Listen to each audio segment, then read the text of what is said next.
बिस्मिल्लाहिर्रहमानिर्रहीम। अस्सलाम वालेकुम नाजरीन। साल 2024 का पहला मुकम्मल सूरज ग्रहण 8 अप्रैल को होगा, जो अगले 20 साल तक दोबारा दिखाई नहीं देगा। निजी टीवी न्यूज़ के मुताबिक साल 2024 का पहला सूरज ग्रहण अमेरिका और कनाडा में नजर आएगा। मुकम्मल तफसीलात से आपको आगाह करेंगे। इससे पहले आपसे गुजारिश करेंगे चैनल को सब्सक्राइब करके वीडियो को लाइक लाजमी से कर दें। तो नाजरीन, यहाँ पर आपको बताते चलें कि इस वक्त चांद सूरज के सामने आ जाएगा और ज़मीन में कुछ हिस्से में अंधेरा छा जाएगा। मुकम्मल सूरज ग्रहण चूँकि 8 और 9 अप्रैल के दरमियान होगा, इसलिए पाकिस्तान में रात होने के सबब इसका मुशाहिदा नहीं किया जा सकेगा। अलबत्ता मगरबी यूरोप, जनूबी अमेरिका, इटली समेत दीगर मकामात पर सूरज ग्रहण दिखाई देगा। महकमा मौसमियात का कहना है कि सूरज ग्रहण का आगाज़ पाकिस्तानी वक्त के मुताबिक रात 8:42 पर होगा।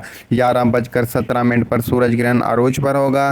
सूरज ग्रहण का अख्ताम रात 1:52 पर होगा।